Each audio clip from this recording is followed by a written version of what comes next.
মোদির সফরের দিনেই প্রচারে তৃণমূল কংগ্রেস নেতৃত্ব। গত 2.5 বছর ধরে বাংলা বঞ্চিত, কেন প্রাপ্য টাকা আটকে রেখেছেন জবাব দিন প্রশ্ন তুলে হ্যাশট্যাগ বানিয়ে তৃণমূলের প্রচার। তৃণমূলের মন্ত্রীদের একের পর এক পোস্টে নিশানা প্রধানমন্ত্রী নরেন্দ্র মোদীকে। 50 লক্ষ শ্রমিকের 100 দিনের টাকা কবে মিলবে? 11,36,000 আবাস কবে মিলবে? বাংলার সময় কবে আসবে? এই সব প্রশ্ন তুলে মোদীর জবাব চেয়ে প্রচারে তৃণমূল কংগ্রেস নেতৃত্ব। বঙ্গে দুদিনের সফরে রয়েছেন প্রধানমন্ত্রী নরেন্দ্র মোদী। আজ আরামবাগে রয়েছে তার সভা এবং সেই সভা থেকে কি বার্তা দেন প্রধানমন্ত্রী নরেন্দ্র মোদী, সেদিকে তাকিয়ে রয়েছে রাজনৈতিক মহল।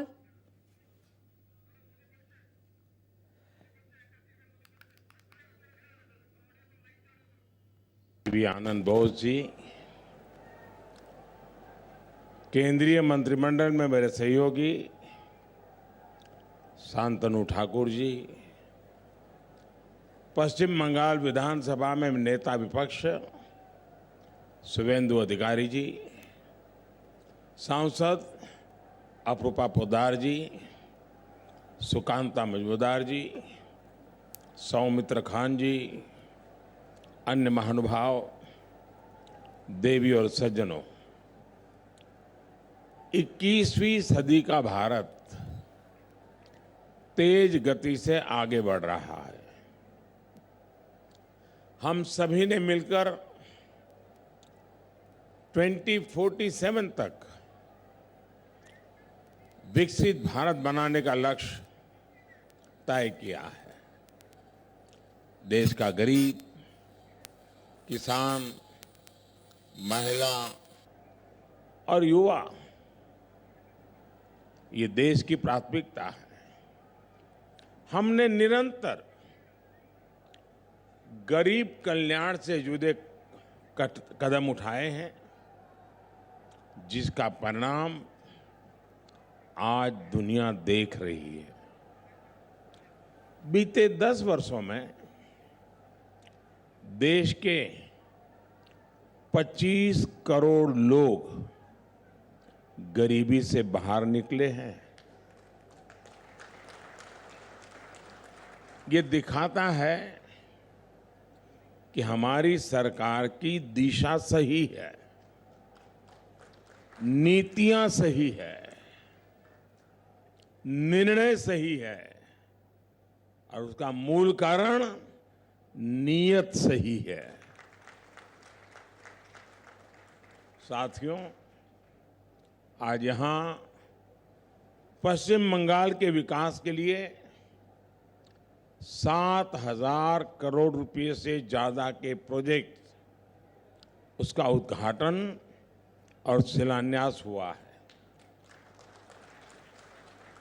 इनमें रेल, पोर्ट, पेट्रोलियम और जल शक्ति से जुड़ी परियोजनाएं शामिल है। हमारा प्रयास है कि पश्चिम बंगाल में रेलवे का आधुनिकीकरण उसी रफ्तार से हो जैसे देश के दूसरे हिस्सों में हो रहा है। आज जिन परियोजनाओं का लोकार्पण हुआ है उनमें जाड़ग्राम सलगाजरी तीसरी लाइन से रेल परिवहन और बेहतर होगा। इससे क्षेत्र के उद्योगों और पर्यटन को बढ़ावा मिलेगा। सौंडलिया, चंपापुकुर और डानकुनी भट्टनगर बाल्टीकुटी रेल रूट, इस पर दोहरीकरण भी किया गया है। इससे उस रूट पर ट्रेनों की आवाजाही बेहतर होगी। भविष्य की जरूरतों को ध्यान में रखकर श्यामा प्रसाद मुखर्जी पोर्ट और इससे जुड़ी 3 और योजनाओं का विस्तार किया जा रहा है। इस पर भी केंद्र सरकार 1,000 करोड़ रुपए से ज्यादा खर्च करने जा रही है। साथियों, भारत ने दुनिया को दिखाया कि पर्यावरण के साथ तालमेल बिठाकर विकास कैसे किया जा सकता है। हल्दिया से बरौनी तक 500 किलोमीटर से ज्यादा लंबी क्रूड ऑयल की पाइपलाइन इसका उदाहरण है।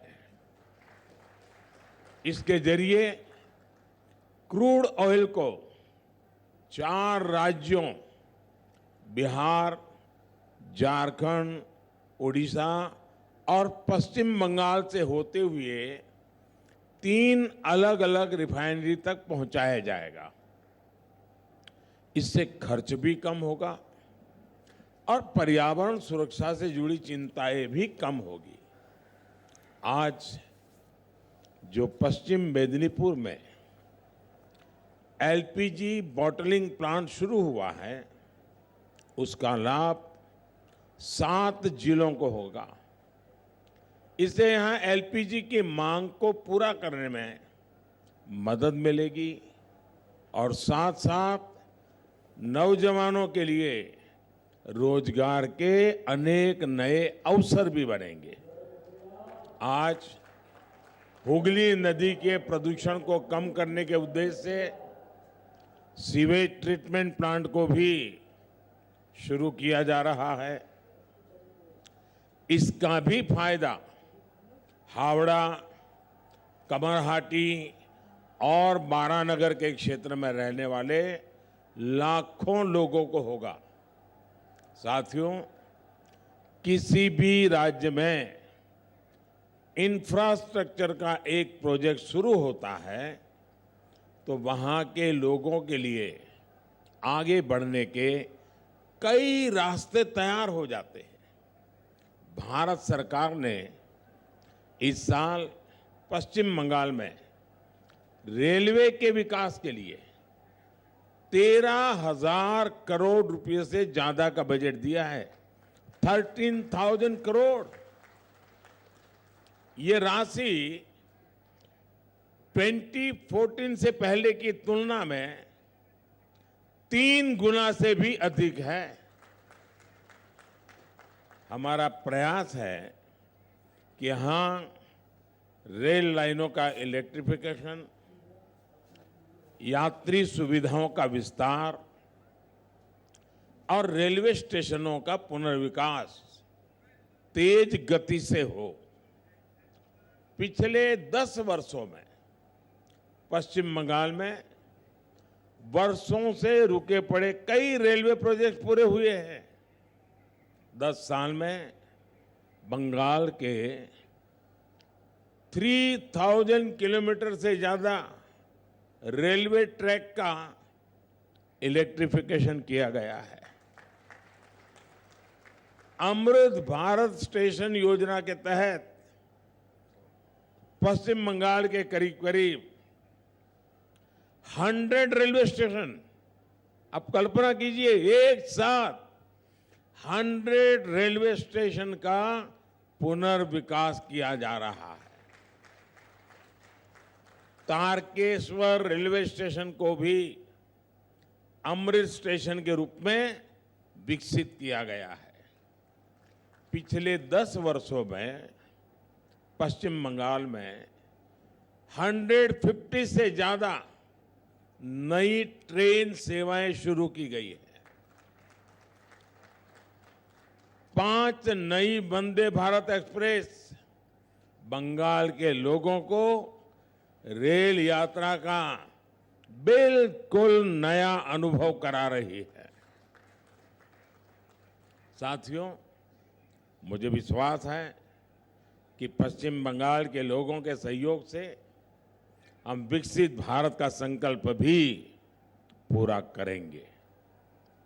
एक बार फिर बंगाल के लोगों को आज की परियोजनाओं के लिए मैं बहुत बहुत बधाई देता हूं।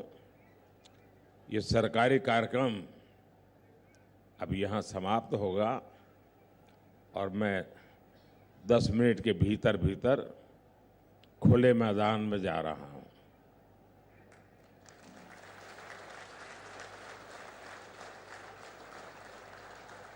खुले मैदान का मजा भी कुछ और होता है। बहुत सारी बातें आज मुझे कहनी है, लेकिन उस मंच पे कहूंगा।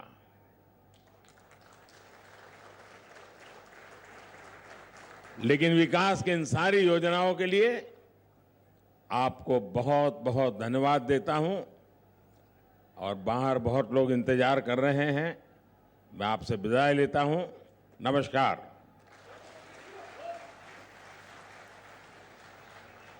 कोटि कोटि धन्यवाद सर। आपके बहुमूल्य विचार हमारे लिए उत्प्रेरण और पथ प्रदर्शक का काम करते रहेंगे।